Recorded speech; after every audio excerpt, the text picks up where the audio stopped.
everyone. Happy Wednesday. It's Jennifer Ryan here of Celtic Knot Crochet, and I'm going to share with you some tutorial tips on the Shoreline lanterns that you can find in an Annie's publication. So hello, if you're just joining us, I'm Jennifer Ryan of Celtic Knot Crochet. Hope you're having a good day. Please make sure to say hello in the chat and write where you're watching from. I love to go back later and see where everybody's watching from. Aveline is here. Thanks for joining us today. Make sure to include where you're watching from, whether it's in the continental US or Canada, or maybe you're overseas from where I am across the Atlantic. We've had people join us from all over the world, and we love to see where you're watching from. So make sure to say hi in the chat below. I'm Jennifer of Celtic Knot Crochet, and today in this tutorial I'm going to be showing you how to do some stitches that are in the Shoreline lanterns. You can find the Shoreline lanterns pattern in one of the current publications of Annie's. Nice to see you, Aveline from Southern California. Jerry from Canada, thanks for joining us today. Wendy from Pennsylvania.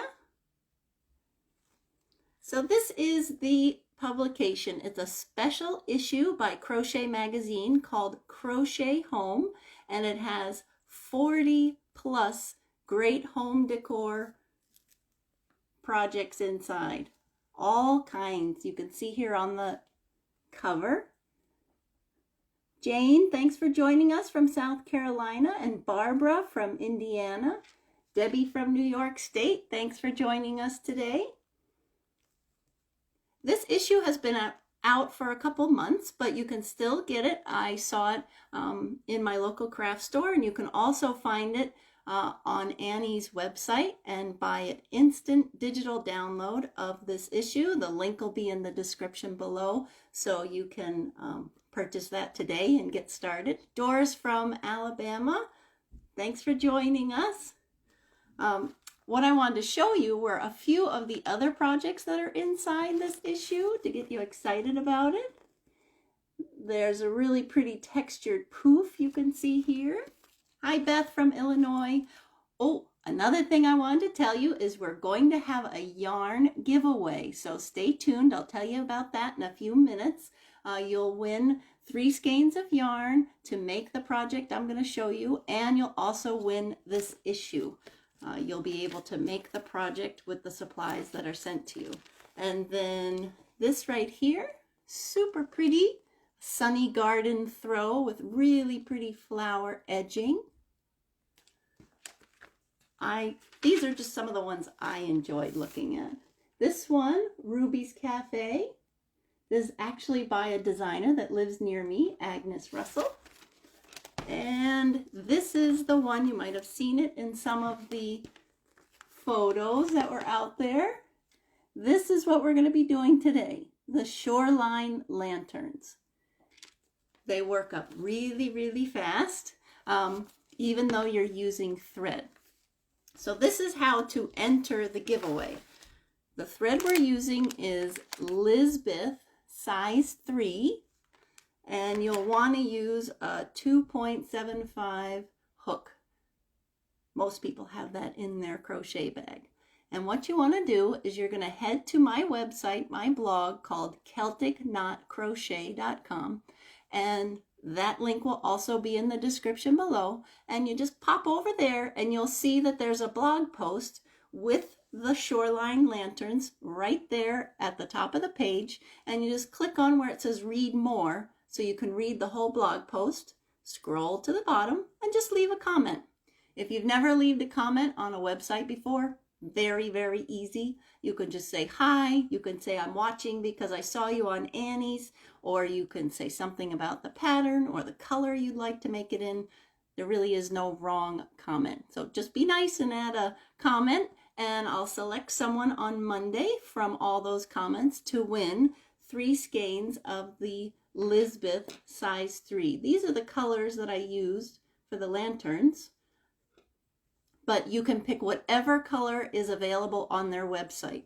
Lisbeth is sold by Handy Hands, so you can check that out too. Handy Hands, I think it's hhtatting.com. Again, if you just Google Handy Hands and Lisbeth yarn, you'll see they have so many beautiful, beautiful colors. So you could make your lanterns match whatever home decor you have. All right, so enter the giveaway. You can do it now, you can do it later. It's just as long as it's by Monday, and then I'll pick someone from the comments on my blog post about the Shoreline lanterns, CelticKnotCrochet.com. All right, and I'll say that again later if you didn't quite get all that. Let me show you the actual project. I made 2 different sizes. This is a large mason jar inside, and it looks really pretty. If you go to my blog post, you'll see what it looks like when it's lit up with a candle inside, and all these pretty stitches create such a really neat shadow.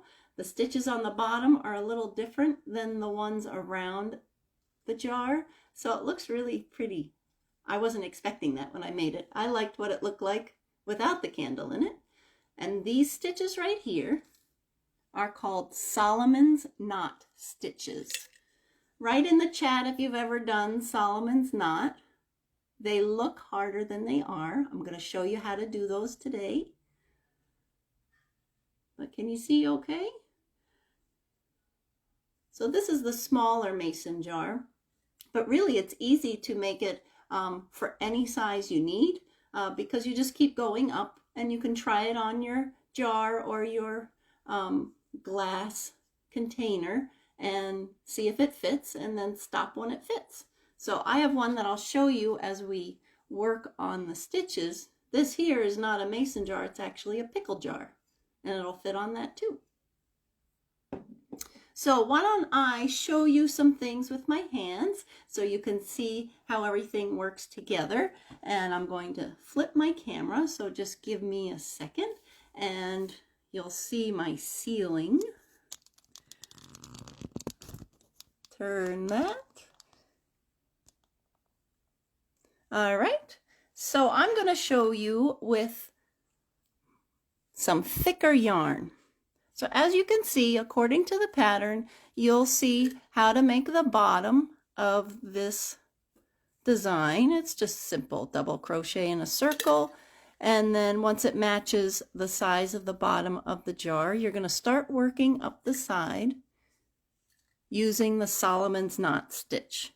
Now the Solomon's knot stitch is similar to a big chain, but you just do something a little funky with it.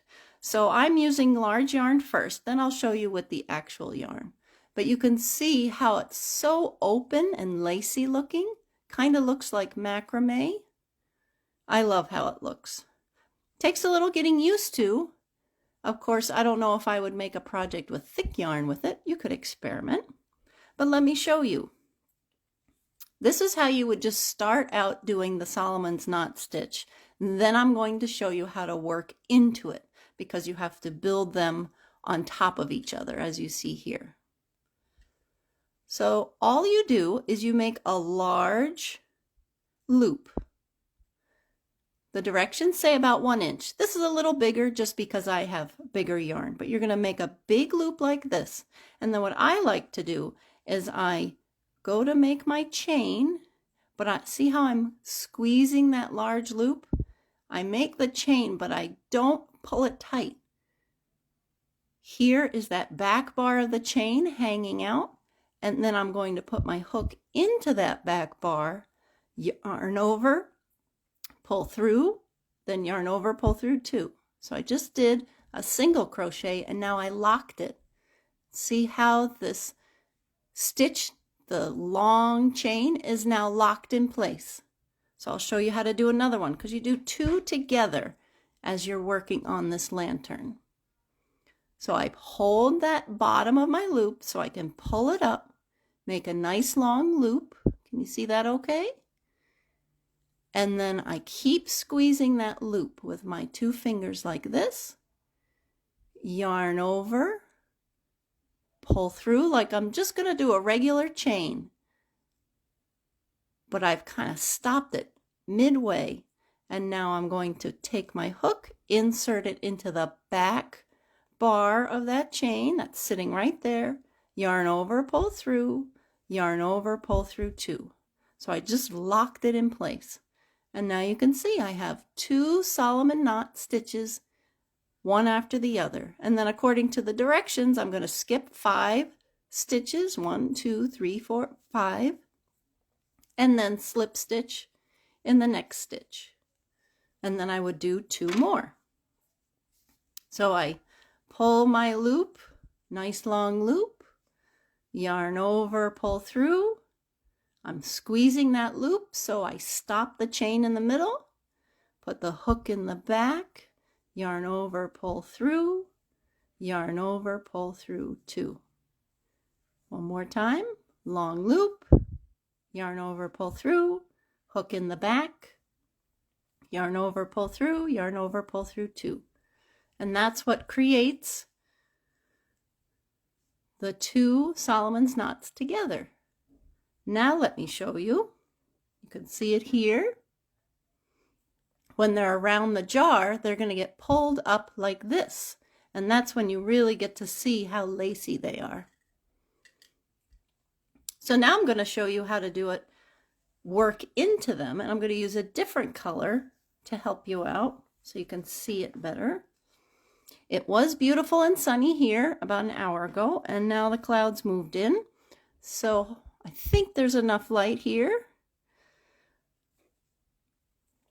So this is how it would look at the end of one of your rounds. You actually have to do one more Solomon's knot to get you up to the top. Excuse me. All right, so I just did one more Solomon's knot and I slip stitched to the top knot. You can see how there's always a top one, and I want to look for those single crochets that I did to lock it in place. In the directions it talks about the locking single crochet, and that's it right here. You can see one here and one here. There's some down below, but I'm not going to work into those. And that's all we do.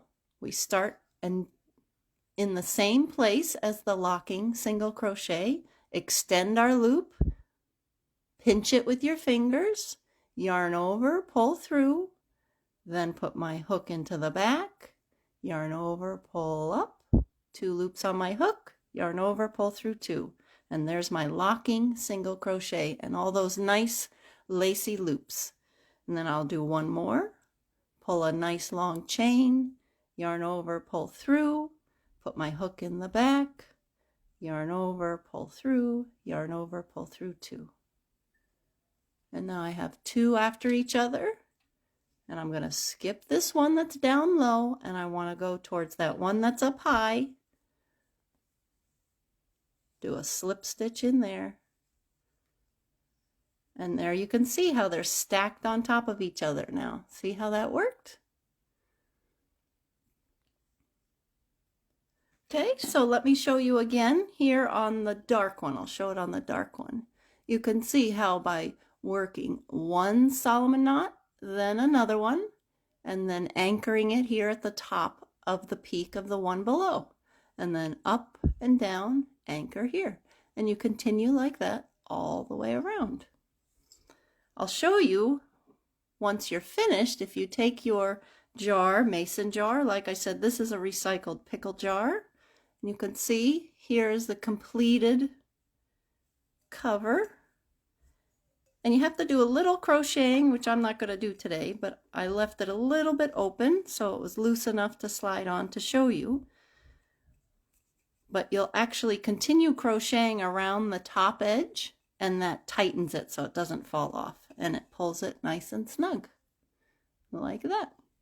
And then there's even a band that's in the directions that you slide over the top to cover that up and finish it off nicely so it looks like this.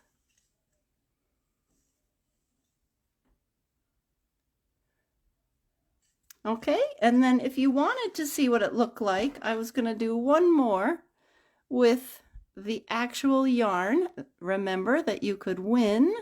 I love this yarn. I use it all the time.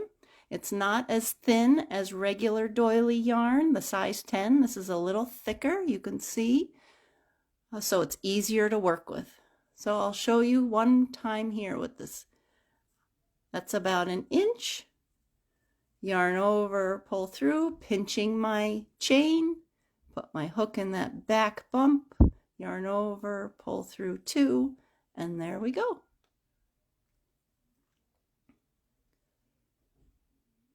So write in the chat if this is something you'd like to try. I'm going to flip my camera back around. So you're going to see my ceiling again.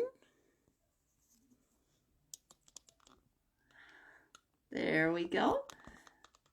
So that's the Solomon's knot stitch, and it's the stitch of how to work into those, because sometimes it's easy to do that first row or round of stitches, but then it takes a little practice to work on top of it. So that's why I wanted to show you both of those. And don't forget, you get to enter a giveaway by going to my blog, CelticKnotCrochet.com, and just leave a comment on the blog post that is about the Shoreline lanterns. And on Monday, I'll pick a winner, and you'll win 3 skeins of whatever color you would like. And then you can also win, the same person will win a whole issue here that you can download digitally from wherever you live all across the world, so you can actually get the pattern inside plus 40 more other patterns. So thanks for joining today. It was great to see you. I see that there's someone here, Doris from Alabama and Beth from Illinois. Thanks for joining. Someone else from North Carolina, Deborah from Indiana, Cheryl from California, Jocelyn and Carol from New Hampshire. It's great to see everybody. Just don't forget to enter the giveaway. All the information of how to enter the giveaway and how to buy a copy of this magazine, this special issue, is in the description below. Thanks for joining us today. Hope you have a nice day and have time to put your feet up and do some crocheting. Yay! I'll see you next month. Bye-bye.